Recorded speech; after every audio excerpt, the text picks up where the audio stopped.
Welcome back. సరిగ్గా 4 ఏళ్ల కింద 2022 మే 6వ తేదీ నాడు వరంగల్ నుంచే తెలంగాణ ప్రజలను మోసం చేసే కార్యక్రమాన్ని కాంగ్రెస్ పార్టీ మొదలుపెట్టింది.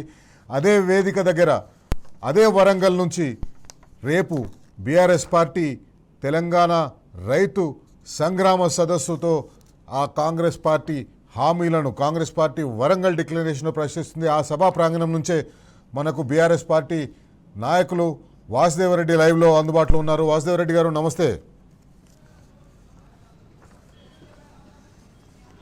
నమస్తే శైలేష్ రెడ్డి గారు. వాసుదేవరెడ్డి గారు, రేపు సభ మొదలు కాబోతుంది, రేపు సభ పెడుతున్నారు. ఈ సభలో ఏం చేయబోతున్నారు? ఏ రకంగా రైతులకు భరోసా ఇవ్వబోతున్నారు?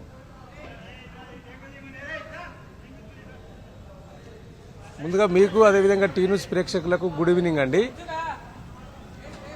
మే 6 ఇప్పటిదాకా మీరు ఇంట్రోలో చెప్పినట్టు మే 6, 22 సంవత్సరంలో కాంగ్రెస్ అధినేత అప్పటి పిసిసి అధ్యక్షుడు రేవంత్ రెడ్డి గారు రాహుల్ గాంధీ గారిని వరంగల్కి తీసుకొచ్చి ఆర్ట్స్ అండ్ సైన్స్ కళాశాల వేదిక మీద మరి వరంగల్ రైతు డిక్లరేషన్ అని ప్రకటించిండ్రు. దాంట్లో 9 హామీలు ఆనాడు స్పష్టంగా ఇచ్చిండ్రండి. దాంట్లో ప్రధానంగా ఇలా ఆ 9 హామీలలో ప్రధానంగా దాంట్లో కొన్ని 6 గ్యారంటీల్లో కూడా పెట్టిండ్రు. ఒకటి 9 హామీల్లో భాగంగా 6 గ్యారంటీల్లో ఒక 3 గ్యారంటీలు రైతులకు సంబంధించినది.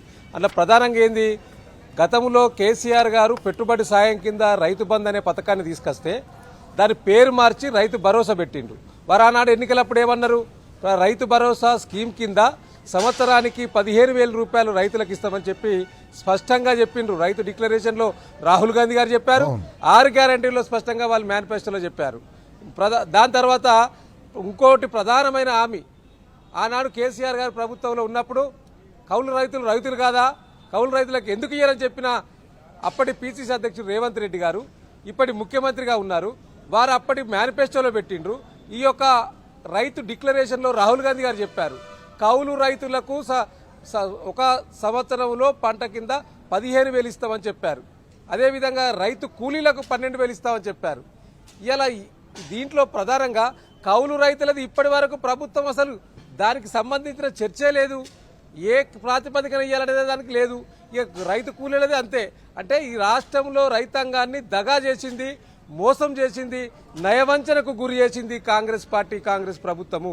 కాబట్టే ఇవాళ డెఫినెట్లీగా మీరు అన్నట్టు 3 సంవత్సరాల క్రితం రాహుల్ గాంధీ గారు చెప్పిన ఒక్క రైతు డిక్లరేషనే కాదు, దాదాపుగా కాంగ్రెస్ పార్టీ 13 డిక్లరేషన్లు ఈ రాష్ట్రంలో ప్రకటించింది.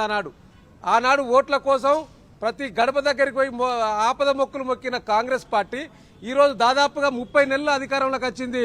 కానీ ముఖ్యంగా రైతులకు సంబంధించిన ఏ హామీని ఫుల్ఫిల్గా పూర్తి చేయలేదు.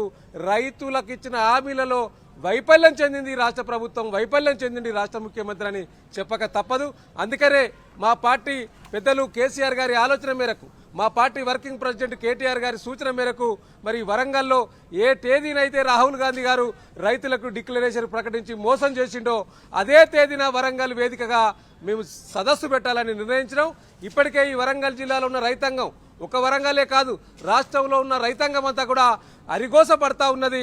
పండిన పంటను వాసుదేవరెడ్డి గారు, రైతు డిక్లరేషన్ మీద కాంగ్రెస్ పార్టీ ఏ రకమైన హామీలు ఇచ్చింది, ఏ రకంగా వాటిని మోసం చేసింది, అవన్నీ ప్రజలకు గత 2 సంవత్సరాలుగా చెప్తూనే వస్తున్నారు.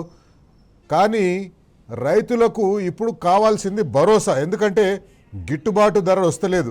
వీళ్ళు బోనస్ ఇస్తామని 500 రూపాయలు వస్తలేదు. ఎందుకంటే గవర్నమెంట్ కొంటనే లేదు, ప్రైవేట్ వాళ్ళు కొనేటట్టుగా రైతులని మజబూరు చేస్తుంది. వాళ్ళు కొంటనే లేరు. పంటలు తూకం వేసేందుకు ఆడ దిక్కులేదు. ప్రభుత్వ కొనుగోలు కేంద్రాల్లో చక్కగా కొంటలేరు. బోనస్ ఇస్తామన్నారు, అన్ని పంటలకు బోనస్ ఇవ్వలేదు. రైతు బంధు వస్తలేదు, నీళ్లు వస్తలేవు, కరెంటు వస్తలేదు, ఎరువులు దొరుకుతలేదు. రైతులకు ఇప్పుడు కావాల్సింది భరోసా. ఏ రకమైన భరోసా ఆ వేదిక మీద నుంచి బీఆర్ఎస్ పార్టీ ఇస్తుంది తెలంగాణ రైతులకు? డెఫినెట్లీ అండి, గతంలో కేసీఆర్ గారు సర్కారు ఉన్నప్పుడు రైతు గుండె ధైర్యంతో వ్యవసాయాన్ని చేసేవాడు. పండిన పంటను చివరి గింజ వరకు కొనే నాయకత్వం ఈ రాష్ట్రంలో ఉన్నదని ఒక భరోసాను ఆనాడు కేసీఆర్ గారు ఇచ్చిండ్రు డెఫినెట్లీగా. కానీ ఈరోజు ఆ భరోసానిచ్చే నాయకత్వం కానీ నాయకుడు కానీ కాంగ్రెస్ ప్రభుత్వంలో లేకపోవడం ఇవాళ రైతుల యొక్క దురదృష్టకరం. కాబట్టి డెఫినెట్గా ఇవాళ మీరు చెప్పినట్టు మేము ఈ మీటింగ్ కంటే ముందు గత 2-3 రోజులుగా ఆయా నియోజకవర్గాల్లో ఉన్న ఇన్ఛార్జీలు బీఆర్ఎస్ పార్టీ బృందం కూడా మరి ఆసియాలోనే అతిపెద్ద మార్కెట్ అయిన వరంగల్ గ్రెయిన్ మార్కెట్ వ్యవసాయ మార్కెట్ మేము సందర్శించిన నాడు కూడా రైతులు ఒకటే ఆవేదన వ్యక్తం చేసిండ్రు. 2-3 అంశాలు చాలా కీలకంగా చెప్పిండ్రు వారు. ఒకటి, మేము మార్కెట్లోకి వచ్చి 15-20 రోజులు అయితే ఉన్నది, మక్కలు కొంటలేరు, వడ్లు కొంటలేరు, ఈ ఆలస్యం అవుతున్నదని ఒకటి చెప్పిండ్రు. రెండవది, ఒకవేళ కాంట పెట్టుకున్నాక అది ట్రాన్స్పోర్ట్ తీసుకుపోవడంలో ఆలస్యం అయితే ఆ మధ్యలో ఆ గ్యాప్లో అనుకోకుండా ఏదైనా వర్షం వస్తే అది రైతే భరించన్నట, అది వారికి సంబంధం లేదట. అదేవిధంగా తమ్ము కోసం డబ్బులు తీసుకుంటా ఉన్నారు. ఇలా మార్కెట్లకు వచ్చి ఇన్ని రోజులైనా మా కాంటాలు పెడతలేరు. ఇది మార్కెట్ డిపార్ట్మెంట్కి సంబంధించిన అధికారులతో పాటు ప్రభుత్వం కూడా మమ్మల్ని పట్టించుకోవడం లేదని చెప్పి ఇలా మాట్లాడుతున్న సందర్భం. ఇంకా అంతకంటే దౌర్భాగ్యం ఏంది అంటే ఇలా 1 ఎకరానికి 20 క్వింటాలు మాత్రమే తీసుకుంటారు, 26 క్వింటాలు మాత్రమే, ఎక్కువ వండితే తీసుకునే పరిస్థితి లేదని చెప్పి రైతులు ఆవేదన వ్యక్తం చేస్తున్న సందర్భం. ఇలా మేము అడుగుతా ఉన్నాం. ఇలా అందుకనే మా నాయకుడి సూచన మేరకు ఇలా ఈ యొక్క రైతు సంగ్రామ సదస్సులో డెఫినెట్గా రైతుకు ఒక భరోసాగా ఉండాలి, గుండె ధైర్యాన్ని ఇవ్వాలి, మీకు వెనుక ఉంటామని చెప్పి ఈ యొక్క ధైర్యాన్ని ఇవ్వడానికే మా అధినాయకుడు కేసీఆర్ పిలుపు మేరకు మా పార్టీ వర్కింగ్ ప్రెసిడెంట్ కేటీఆర్ గారు మరి వరంగల్ బ్రేక్ తర్వాత రేపటి సదస్సు గురించి రైతులకు కాంగ్రెస్ పార్టీ ఇచ్చిన ఇంకా అనేక వాగ్దానాలు ఉన్నాయి. ఏం చేస్తారు? ఇంకా 2.5 సంవత్సరాలు వాళ్ళ అధికారంలో ఉంటారు. 2.5 సంవత్సరాల టైం ఉంది వాళ్లకు. ఈ బాకీ మొత్తం తీరుస్తారా, లేకపోతే ఈ బాకీ ఇట్లనే పెంచుకుంటూ పోతారా? ఇంకా అయిపోయింది మా పని, మేమేం చేయలేము, మేం చేయగలిగింది ఇంతే అని చెప్పి రైతులకు చెప్తారా? కాంగ్రెస్ పార్టీ రైతులకు చేసిన మోసాలని బరాబర్ ప్రశ్నిద్దాం. తెలంగాణ రైతుల పక్షాన నిలబడదాం. తెలంగాణ రైతుల కోసం మాట్లాడదాం. ఏ రకంగా తెలంగాణ రైతులు 2.5 సంవత్సరాలుగా మోసపోయినరో, బంగారు కాలం ఉండే 2014 నుంచి 2023 వరకు, ఈ బంగారు కాలంలో రైతులు ఇంతకుముందు వాసుదేవరెడ్డి గారు చెప్పినట్టుగా రైతులు గుండె ధైర్యంతో ఉండేవాళ్ళు. రైతులకు ఏమైనా మాకేం కావాలనో అవన్నీ అడగకపోయినా ముందే ఇచ్చే కేసీఆర్ మనకు ఉండగా మనకేందనుకున్నారు? రైతు బంధు అడగకపోయినా పెట్టుబడి సాయం కింద రైతులకు ఇచ్చిండు. రైతులు యూరియాకు లైన్లలో నిలబడే పని ఉండొద్దు, రైతుల ఇంటికే యూరియా సంచులు చేరాలి అని భావించి రైతుల ఇంటికే యూరియా సంచులు చేరేటట్టు కేసీఆర్ చేసిండు. కరెంటు 4 గంటలు ఒకసారి ఇట్లా 2 విడతలుగా వస్తుండే ఫ్రీ కరెంట్ అయినా కూడా. కానీ కాదు, రైతులకు కూడా 24 గంటల కరెంట్ ఇవ్వాలని 24 గంటల కరెంట్ ఇస్తందుకోసం కృషి చేసి 24 గంటల కరెంట్ ఇచ్చిండ్రు. మిషన్ కాకతీయ అలాంటి కార్యక్రమాలు తీసుకొచ్చి, కాళేశ్వరం ప్రాజెక్టు తీసుకొచ్చి, పాలమూరు రంగారెడ్డి ఎత్తిపోతల పథకాలని పూర్తి చేసే స్థాయి వరకు తీసుకొని వచ్చేసి కొన్ని పంపులను ఆల్రెడీ ఆన్ చేసి కల్వకుర్తి ఎత్తిపోతల పథకం ద్వారా సాగునీరు అందిస్తుంటే రైతులు సంతోషంగా నిద్రపోయేవాడు సాయంత్రం రాగానే. కానీ 2.5 సంవత్సరాల నుంచి రైతుల గుండెల్లో రైలు పరిగెడుతున్నాయి. పంటలు వేయాలనంటే, వరికి కరిగెట్ట కట్టాలనంటే రైతులు కింద మీద అవుతున్నారు. నీళ్ళు వస్తాయా రావా, కరెంట్ ఉంటుందా ఉండదా, ఎరువులు దొరుకుతాయా దొరకవా, మొదటి రోజు నుంచే వాళ్ళకి టెన్షన్ మొదలవుతుంది. వాసుదేవరెడ్డి గారు మనతో ఉంటున్నారు. వాసుదేవరెడ్డి గారు, వీళ్ళు చాలా వాగ్దానాలు చేసిండ్రు. రైతు కూలీలకు కూడా మేము పెట్టుబడి సాయం ఇస్తామన్నారు, ఉపాధి హామీ కూలీలకు కూడా పెట్టుబడి సాయం ఇస్తున్నారు, రైతు బీమా ఇస్తామని చెప్పేసి అన్నారు. రైతు కూలీలకు రైతు బీమా ఇస్తాము, ఉపాధి హామీ వాళ్ళకు కూడా రైతు బీమా ఇస్తామని చెప్పేసి అన్నారు. ఏమన్నా రైతు బీమా ఇంతకు నడుస్తుందా, నడుస్తలేదా? కౌలు రైతులకు కూడా చెప్పారు. ఇప్పుడు ఒకటండి, ఈ కాంగ్రెస్ ప్రభుత్వం ఆనాడు ఆపద మొక్కులు మొక్కి ప్రభుత్వంలోకి వచ్చింది. మీరు ఇంతకుముందు చెప్పినట్టు డెఫినెట్లీగా కేసీఆర్ గారు దేశంలోనే ఏ రాష్ట్ర ప్రభుత్వం ఆలోచించని విధంగా ఒక రైతుకు పెట్టుబడి సాయం అందిస్తే రైతు బ్రహ్మాండంగా వ్యవసాయాన్ని ముందుకు తీసుకెళ్లగలుగుతాడని ఒక ఆలోచన కొద్దీ వారు తీసుకొచ్చిన ఒక పెద్ద విప్లవాత్మకమైన పథకం రైతు బంధు. ఇవాళ రైతు బంధు పథకాన్ని ఇలా అనేక రాష్ట్రాలు కాపీ కొట్టినాయి. చివరికి దేశ ప్రభుత్వం నరేంద్ర మోడీ గారు కూడా కాపీ కొట్టి మరి ప్రధాని కిసాన్ సమ్మేళన పేరు మీద వారు కూడా 2,000 ఇస్తున్న సందర్భం కూడా చూసినాం మనం. అంటే కేసీఆర్ గారి ఆలోచన విధానం, కేసీఆర్ గారి దూరదృష్టి ఏ విధంగా ఉన్నదో ఒకసారి రైతులు కూడా ఆలోచిస్తూ ఉన్నారు. ఇలా మేము మొన్న మార్కెట్ పోతుంటే కూడా అదే అంటున్నారు, మేము అనవసరంగా కేసీఆర్ను దూరం పెట్టుకున్నాము, కేసీఆర్ గారు చెప్పిన పథకాలు ఇవ్వలేకపోతే ఇస్తారు కదా, కొత్తగా ఇచ్చేదే ఉంటుంది, ఇక ఇవన్నీ ఎట్లా వీళ్ళు కంటిన్యూ చేస్తారు కదా అనుకున్నారు. కానీ కంటిన్యూ చేయకుండా ఇవాళ వెల్లకిల్ల పడి ప్రభుత్వం అసలు ఈ రైతాంగాన్నే పట్టించుకునే పాపన పోతలేదండి ప్రభుత్వం. ఇవాళ మీరు అన్నట్టు కౌలు రైతులకు ఇచ్చారు, కౌలు రైతులకు ఇప్పటికి 30 నెలలు అవుతుంది, అసలు ఏ విధంగా ఇయ్యానో చర్చ పెట్టలేదు. ఇవాళ మీరు ఇచ్చిన రైతు రుణమాఫీ ఆనాడు రేవంత్ రెడ్డి గారు ఎన్నికల ముందు మీరు ఇప్పుడే వెళ్ళిపోయి రుణమాఫీ చేసుకొచ్చుకోండి, మీరు రాగానే 2 లక్షల రుణమాఫీ చేస్తామన్నారు. 2 లక్షల రుణమాఫీ అయిపోయిందా? 2 లక్షల రుణమాఫీ కూడా మోసం చేసిండు, ఇలా దగా చేసిండు రైతులను. కాబట్టి ఇలా ఆనాడు కేసీఆర్ గారు రైతును రాజు చేయడానికి ప్రయత్నం చేసి ముందుకు తీసుకెళ్తే ఈనాడు కాంగ్రెస్ ప్రభుత్వంలో రైతును దగా చేస్తున్నాడు, రైతును బికారి చేసే పరిస్థితి ఇలా రేవంత్ రెడ్డి గారి నాయకత్వంలో ఈ రాష్ట్రంలో రైతాంగ పరిస్థితి దాపురించింది. కాబట్టి డెఫినెట్లీగా ఇవాళ బరాబరి మీరు అన్నట్టు బరాబరి రైతాంగం అడుగుతా ఉన్నది. ఇలా ఏసు మాకిచ్చిన హామీలు ఎప్పుడు అమలు చేస్తావు, ఇంకెన్ని రోజులు పడుతుంది, మా పంటకు గిట్టుబాటు ధర ఇవ్వండి, మా పంటను కొనుగోలు చేయండి నాయన ప్రభు అని చెప్పి వేడుకుంటున్న సందర్భం. మహబూబాబాద్ జిల్లాలో నిన్నగాక మొన్న మార్కెట్లో ఒక రైతు అదే కుప్పల మీద చనిపోయిన సందర్భం మన కళ్ళ ముందు కనిపించింది. అకాల వర్షాలకు పంటలు తడితే అదొక నష్టం జరిగింది. ఇప్పటి వరకు అకాల వర్షం ద్వారా నష్టం జరిగిన రైతాంగానికి మరి గతంలో కేసీఆర్ గారు ఎకరానికి 10,000 మరి నష్టపరిహారం చెల్లిస్తే ఈ ప్రభుత్వం దాని మీద మీనావేశాలు లెక్క పెడతా ఉన్నది. అంటే వీళ్ళు ఇచ్చిన అభయహస్తం మేనిఫెస్టోలో ఒక పట్టిక ఉంది, ఒక పట్టి ఉంది. దాంట్లో పంటల వివరాలు, ప్రస్తుత మద్దతు ధర, కాంగ్రెస్ వాగ్దానం, కాంగ్రెస్ పార్టీ అధికారంలోకి వస్తే ఎంత మద్దతు ధర ఇస్తుందని చెప్పేసి అనేది ఒక పట్టిక ఉంది. 10 రకాల పంటలు ఉన్నాయి అక్కడ. వరి ధాన్యం, మొక్కజొన్న, కందులు, సోయాబీన్, పత్తి, మిర్చి, పసుపు, ఎర్రజొన్న, చెరుకు, జొన్నలు, ఇట్లా 10 రకాల పంటలు ఉన్నాయి. 10 రకాల పంటకు కూడా వాళ్ళు ప్రస్తుతం ఉన్న మద్దతు ధర దగ్గర ఒక ధర వేసిండ్రు. అంటే అప్పుడు ఎంఎస్పి ఎంత ఉండేనో ఆ ధర వేసిండ్రు. దానికి 500 కలిపి కాంగ్రెస్ మద్దతు ధర అని చెప్పేసి అన్నారు. అయితే ఆ 500 ఇప్పుడు వీళ్ళు కేవలం సన్నదొడ్లకు మాత్రమే ఇస్తామని చెప్పేసి ఇస్తున్నారు. మిగతా 9 పంటలకు కూడా, అంటే వరి కింద సన్న దొడ్డు 2 రకాలు ఉంటాయి, ఒకటే రకంకి ఇస్తున్నారు. అంటే మొత్తం ఒక 10 రకాల పంటలకు వీళ్ళు 500 రూపాయలు బోనస్ ఇస్తామని చెప్పి ఒక్కదానికి కూడా ఇస్తలేరు. మీ దగ్గర ఉంటే ఒకసారి ఆ పట్టిక చూడండి. ఏ ఒక్క పంటకు కూడా బోనస్ ఇస్తలేరు. బోనస్ది కూడా పెద్ద మోసం.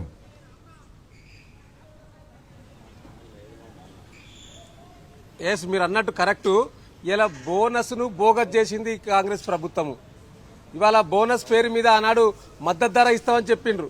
మద్దతు ధర పక్కకు పెట్టండి. ఇలా మద్దతు ధర ఇలా పంటలు కొంటే మద్దతు ధర ఇవ్వాల్సి వస్తుందని చెప్పి ఇలా పంటలు కొనలేక చేతులు ఎత్తేసింది. ఈ యొక్క లక్ష్యం, ఈ యొక్క వేసవి కాలంలో 90 లక్షల మెట్రిక్ టన్నుల ధాన్యం కొనుగోలు చేయాలని చెప్తే ఇప్పటి వరకు కొనుగోలు చేసింది కేవలం 9 లక్షల మెట్రిక్ టన్నులు మాత్రమే ఈ రాష్ట్ర ప్రభుత్వం చేసింది. మరి ఎందుకు కొంటలేదు? కొంటే ఏమైతుంది? మద్దతు ధర ఇవ్వాల్సి వస్తుంది.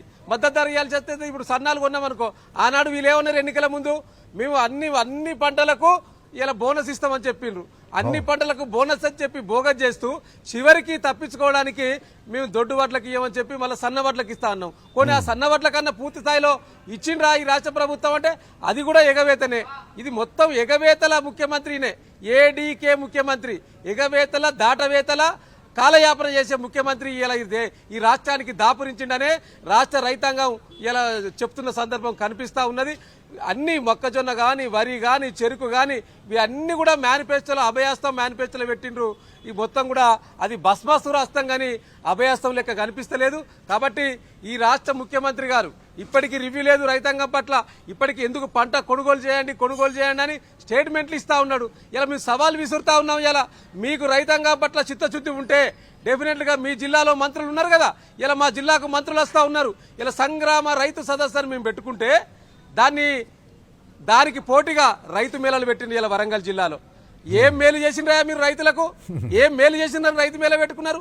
మేళ అంటే అర్థం తెలుసా? మేళ అంటే దబాయించడం, అంటే డప్పు కొట్టడం. అంటే మీరు ఏం చేసిరంటే డప్పు కొట్టుకుంటున్నారు. ఇలా మీరు మోసం చేసిండ్రు, దగా చేసిండ్రు రాష్ట్ర రైతాంగాన్ని. ఇలా దాదాపుగా మేము ఒక్క సంవత్సరంలోనే 412 మంది రైతులు ఆత్మహత్యకు కారణమైంది కాంగ్రెస్ ప్రభుత్వం వల్ల. ఇలా గతంలో మేము మా పార్టీ నాయకత్వం, మా ఎల్పీ లీడర్లంతా కూడా పోయి ఆనాడు చీఫ్ సెక్రటరీ గారిని కలిసి ఆ చనిపోయినకు సంబంధించిన రైతుల వివరాలతో సహా మేము ఇవ్వడం జరిగింది. అసెంబ్లీలో కూడా మా నాయకులు కేటీఆర్ గారు, హరీష్ రావు గారు కూడా రైతులు ఆత్మహత్య చేసుకున్న వారికి కనీసం సపోర్ట్ చేయండి, అండగా ఉండండి అని చెప్తే అండగా ఉండలేని పరిస్థితి అసమర్థ ప్రభుత్వం ఇలా తెలంగాణలో. వాసుదేవరెడ్డి గారు ఆ రైతు అభయహస్తం మేనిఫెస్టోలో, ఆ రైతు డిక్లరేషన్లో వాళ్ళు ఇంకొకటి కూడా చెప్పిండ్రు, రైతు కమిషన్ మరియు కొత్త వ్యవసాయ విధానం, రైతుల సమస్యల మీద శాశ్వత పరిష్కారం కోసం చట్టపరమైన అధికారాలతో రైతు కమిషన్ ఏర్పాటు చేసిండ్రు. కోదండరెడ్డి గారికి ఒక పదవి వచ్చేసింది, కోదండరెడ్డి గారిని దానికి చైర్మన్గా చేసిండ్రు. కానీ ఆ రైతు కమిషన్ ఈ కొత్త వ్యవసాయ విధానం గురించి ఆలోచిస్తున్నట్టు కనిపిస్తలేదు. రైతులు కష్టాల్లో ఉంటే ఎట్లా ఆదుకోవాలని చెప్పేసి వాళ్ళు కనీసం రైతుల మాటలు వింటున్నట్టుగా కూడా కనిపిస్తలేదు. పంట పొలాల దగ్గరికి పోయి, లేకపోతే కొనుగోలు కేంద్రాల దగ్గరికి పోయి, లేకపోతే మార్కెట్ల దగ్గరికి పోయి వాళ్ళ మాట అయినే పరిస్థితి లేదు. అసలు రైతు కమిషన్ ఉందన్నట్టు తెలంగాణలో ఎవరికైనా తెలుసా? అది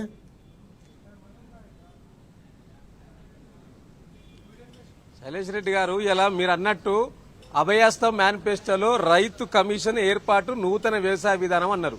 ఇక్కడ కూడా మోసమే జరిగింది రైతులకు. రైతు సమస్యల శాశ్వత పరిష్కారం కోసం చట్టపరమైన ఆధారాలతో రైతు కమిషన్ ఏర్పాటట. ఇలా మేము అడుగుతున్నాం రైతుల పక్షాన. ఒక రైతు బిడ్డగా నేను అడుగుతా ఉన్నా, ఇలా రైతు కమిషన్ పంట కొట్టకుంటే కొనుగోలు కేంద్రాలకు ఎందుకు వదలేదు రైతు కమిషన్? ఎటువేండు ఆ చైర్మన్గా నియమించిన వ్యక్తి? ఇలా మీరు కమిషన్ ఏర్పాటు చేసిన కమిషన్ చైర్మన్ కానీ సభ్యులు కానీ కొనుగోలు కేంద్రాలకు పోయి రైతులకు సమాధానం చెప్పలేని పరిస్థితి. అదేవిధంగా ప్రజాప్రతినిధిగా ఎన్నికైన శాసనసభ్యులు కొబ్బరికాయలు కొట్టే చేస్తారు తప్పితే వారి కొనుగోలు చేయలేని పరిస్థితి. మంత్రులు ఈడికి వచ్చి డబ్బా కొట్టుకొని పోతా ఉన్నారు తప్పితే రైతులకు కనీసం అండగా నిలవాలి, డెఫినెట్గా మీకు కొంటామని చెప్పి అభయం ఇచ్చే ఆలోచన ఇలా ఈ రాష్ట్ర ప్రభుత్వానికి లేదు. అంటే వారికి పరిపాలన మీద ఇంగితమైన జ్ఞానం లేదు కదా. అదే ఇలా రైతాంగం అడుగుతా ఉన్నది. అనుభవం లేని వాడిని మేము పెట్టుకున్నాం కాబట్టి మాకు ఈ ప్రాబ్లం దాపురించిందని చెప్పి ఇలా రైతాంగం అంటున్న పరిస్థితి. కాబట్టి ఒక్కటి స్పష్టంగా చెప్పాలంటే రైతులను అన్ని విషయాలలో, పంట కొనుగోలు విషయంలో, పంట పెట్టుబడి విషయంలో, అన్ని విషయాలలో రైతులను దగా చేసింది, మోసం చేసింది కాంగ్రెస్ ప్రభుత్వం. అందుకనే మా పార్టీ బీఆర్ఎస్ ఒక ప్రధాన ప్రతిపక్ష పార్టీగా ఈ రాష్ట్రంలో ఉన్న రైతాంగానికి ఆనాడు మేము ఒకటే దఫాలో దాదాపుగా 2014 నుంచి 2023 వరకు మేము దిగిపోయే వరకు 11 విడతల్లో 73,000 కోట్ల రూపాయలు రైతు బంధు పేరు మీద రైతాంగానికి అందజేసినాం. దాదాపుగా 39,000 కోట్ల రూపాయలు రుణమాఫీ పేరు మీద ఆనాడు 2 దఫాలలో ఈ రాష్ట్ర రైతాంగానికి అందించిన చరిత్ర కేసీఆర్ గారిది ఆనాడు. కానీ ఈరోజు వీరు ఈ రైతు బంధును, రైతు భరోసాని పెట్టుకొని దాన్ని వాయిదాల పద్ధతిలో మనం బ్యాంకులో రుణం తీసుకుంటే ఈఎంఐ పద్ధతిలో నెలకింత కట్టినట్టు ఇవాళ ఈ కాంగ్రెస్ ప్రభుత్వం రైతు భరోసా పేరు మీద, వాయిదాల పేరు మీద, అది కూడా ఎట్లా? కేసీఆర్ గారు జగిత్యాల మీటింగ్ పెట్టిందంటే ఒక 2,000 ఒక 2 ఎకరాలకు వేయాలి. అంతకన్నా ముందు దానికి మళ్ళీ పోటీ సభ పెట్టాలి. మళ్ళీ ఇలా మేము రైతు సదస్సు పెట్టుకుంటే, రైతు సంగ్రామ సదస్సు వరంగల్లో పెట్టుకుంటే దీనికి పోటీ సభ పెట్టాలి, పోటీ మేళాలు పెట్టి రైతులను మళ్ళీ మోసం చేయాలని. థ్యాంక్ యూ వాసుదేవరెడ్డి గారు. మీరు వరంగల్ సభ ఏర్పాట్లలో అంతా బిజీగా ఉన్నా కూడా మాకు టైం ఇచ్చి రైతు సమస్యల మీద మాట్లాడినందుకు, రేపు జరగబోయే సభ గురించి చెప్పినందుకు థ్యాంక్ యూ సో మచ్. మళ్ళీ వీలైతే రేపు కలుసుకుందాం. సభ ప్రత్యక్ష ప్రసారం రేపు టీ న్యూస్లో ఉంటుంది కాబట్టి టీ న్యూస్ ప్రేక్షకులు వరంగల్ రైతు సంగ్రామ సభని టీ న్యూస్లో ప్రత్యక్ష ప్రసారం ద్వారా చూడొచ్చు. ఇది ఇవాల్టి బరాబర్ అడుగుదాం. రేపు మరో ముఖ్య అంశంతో మళ్ళీ కలుసుకుందాం. అంతవరకు సెలవు. నమస్తే. జై Telangana. Stay tune to T news.